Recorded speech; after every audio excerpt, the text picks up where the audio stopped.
let's go on. Let's have some fun. I haven't done this in a while, and this is going to be crazy news.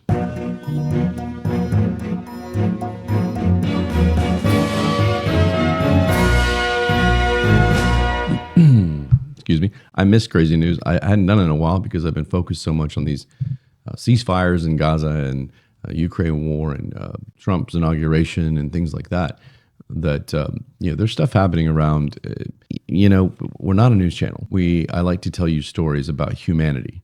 What I mean by that is I'm fascinated by our species. There's always something going on that you don't hear, you're not going to hear, because it's not pop culture, or it's not politics, or it's not a news story from down the road on your local news.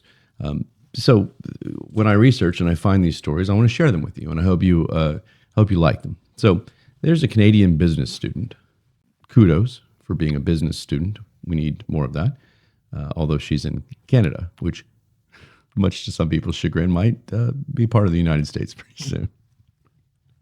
Her name is Jawbreaker Wasim. She's 19. She's in Toronto. This genius got the bright idea to bite into a 3-inch Jawbreaker, claiming it wouldn't be as hard as people thought, and that it would be. The name was misleading of the candy.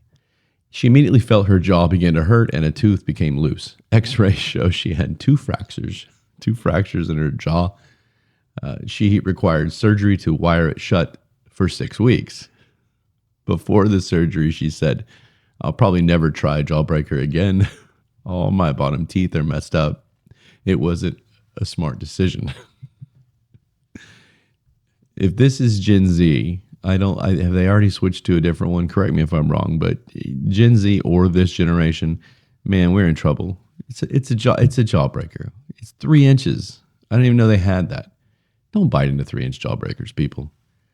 Good luck to you, Jawbreaker, and enjoy your liquid diet for the next 6 weeks. In Pataskala, Ohio, I think that's how you say it. People in Ohio, correct me if I'm wrong. There's a Christmas Day incident where family members called to check on their 75-year-old family member, grandmother to some, mother to some, likely a sister to some. But her name was Rebecca Westergaard, and police found her dead on her property. Apparently, she was mauled and eaten by 2 pigs. And again, reminiscing during the old days when people used to laugh. People used to yell at me for laughing at these things. Trey and I would, you can't make it up. A lady was eaten by pigs. Apparently they were the neighbor's pigs. And authorities are not sure if charges are going to be filed yet because they're livestock. They're not pets. So the quote was, "This is not something we've ever dealt with before." Well, sure, you live in a town of Ohio. You don't anticipate pigs eating you. Only 2 of them. She was 75 years old, so I don't know. Maybe they were big pigs, but I don't know. A woman was eaten by pigs on Christmas Day. You can't make it up. Now, in honor of my esteemed co-host, Trey, this one, we're going to go to Florida, his favorite state. He thinks everything weird happens in Florida. I don't disagree, because this is what's called falling iguana season in Florida. They've named it. As the temperatures drop, and in Florida it doesn't get that cold, but for iguanas apparently it does, as it drops along the Gulf Coast, the cold stuns the iguanas, and they're likely to lose their grip and fall from the trees.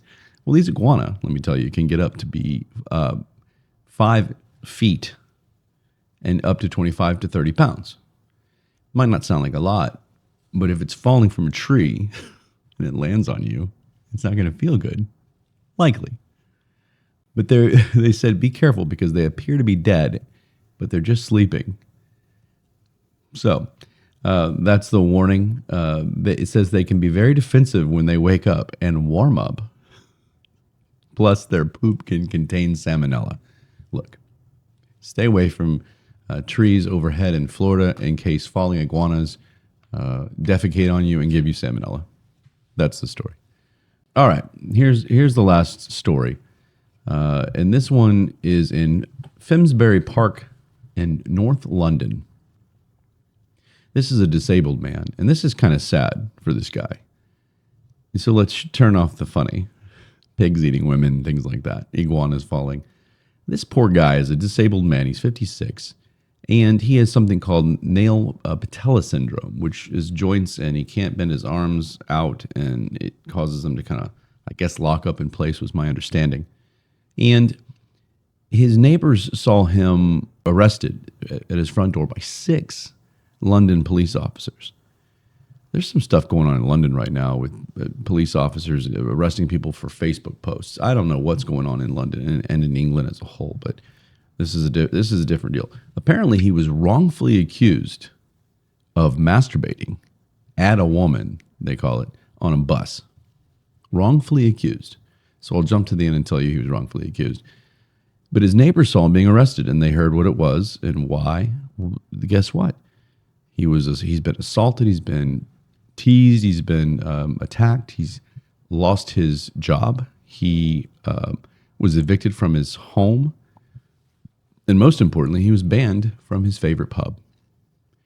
All for this mistake by the police. He said the following: they did no investigating. The description of the guy was 6 feet tall. I'm 5'8". He was fat. I am the slimmest person alive. These police are horrible people. I would be upset too, I'm not going to lie. Anyway, he said at some point he's been a harassed, attack. Like I said, he was actually struck over the head with a bottle. They showed pictures of his scars. And not only that, but the handcuffs that were on him for 7 hours really had him in pain because of his condition, because of this nail patella syndrome that he has. I tell you what was the last? 7 hours, like I said. And it wasn't long before the senior police chief or police officer, senior officer, said, I don't think this is the guy. He doesn't look anything like the perpetrator. I don't understand how this many police officers until you get, did it take getting to the senior officer for there to be common sense? I don't know. But let me tell you what, if I went through all that, I would be pissed. And I would definitely press charges against this police department. This guy's life was turned upside down. So he won a case. He had an attorney. He got £5,000, which is about $6,100 and some odd dollars. That's nothing these days, especially. Usually, I don't like these frivolous, these lawsuits where people are trying to get money out of others just because, and they try and milk it. I love how I did the milk it. I don't know what that was. But this guy, $5,000, that is low. He deserves more. So I don't know whether he claimed he said it in an interview. He said it's not about the money, it's about the principle, blah, blah, blah. But man, what? Your whole life is, again, turned over, and you need to live. You need rent. You need this. You need whatever. I just feel like £5,000 was not going to cut it here. So I hope he's doing better. But he says he still gets heckled. He still walks down the street and gets yelled at. It's like people, even though they know that he was the wrong guy, it doesn't matter. And then that sucks for this guy. So Brett Naylor, man, I hope it fades away, and soon things will be better.